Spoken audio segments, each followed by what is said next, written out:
I know that you guys are the SF Giants of the AL without the postseason success or the banners, but there isn't much to pick up on from last season that will push this team back into October baseball. Why is that? Let's have a look. Outside of the lineup and maybe the bullpen, there isn't much to go off of from this team. I mean, really, it's a solid team, but the rotation is just holding them back. Is this what I see going to be their downfall for this season? I don't trust it. But when we take a look at their lineup, it is a good lineup. It is a really good lineup, actually.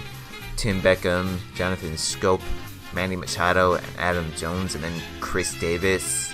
Pretty good 1 through 5, and then that's not even mentioning Trey Mancini and Caleb Joseph. Well, really, Trey Mancini, Colby Rasmus, and Alex Presley. I mean, Caleb Joseph and Alex Presley, not really much there, but outside of them, it's a pretty solid lineup 1 through 6. Pretty solid 1 through 6 at the very least. And so, when it comes to that lineup, I'm giving it a grade of a B. When it comes to their bench, at least in the major league level, they have Chance Sisco, Danny Valencia, and Anthony Santander. Not bad at all. And when it comes to the minors, they also have Andrew Susac, Austin Wins, and then there's Pedro Alvarez, and Luis Sardinas, Engel Bielma. Ryan Mountcastle might come up this year, and so could Cedric Mullins, and they also got Jacob Brugman, a guy that could serve as good depth. And there's also Austin Hayes, who can come up again this year. That's his in mid-2018. This is MLB ETA, Baseball America's #1 prospect in the Orioles farm system. And then there's also DJ Stewart, who can come up late 2018 also. And then Joey Rickard in the farm system as well for depth purposes as an outfielder. So depth is pretty decent. Pretty decent depth. I'm gonna give it a C+, because I didn't even mention Mark Trumbo, who's currently injured, and it's just a strained quad. I mean, I say just as if it's comfortable, but still, Mark Trumbo, pretty solid, or he's a pretty good hitter to have to the lineup that you already have put together.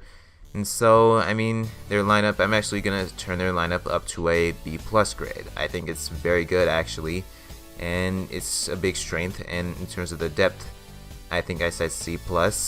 But now, when it comes to the rotation, this is where things get messy.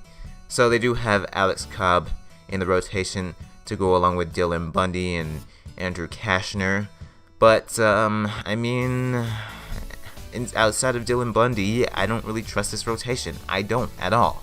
Alex Cobb, to me, is not a very good signing. I don't think he's going to be a very good fit in Oriole Park. He did well last season, but that was in Tropicana Field, where right-handers don't fare nearly as well as they do in Oriole Park in comparison to Tropicana. So, I mean, Alex Cobb is going to struggle with right-handed hitters being able to hit him more in Oriole Park, and I don't think he's going to be very good for them, especially considering that the Orioles don't know how to develop pitchers. So, I'm not trusting this rotation. It's a D+ to me. It's a D+. I don't see this rotation being very good. And now when it comes to their bullpen, they have Zach Britton injured with a ruptured Achilles tendon.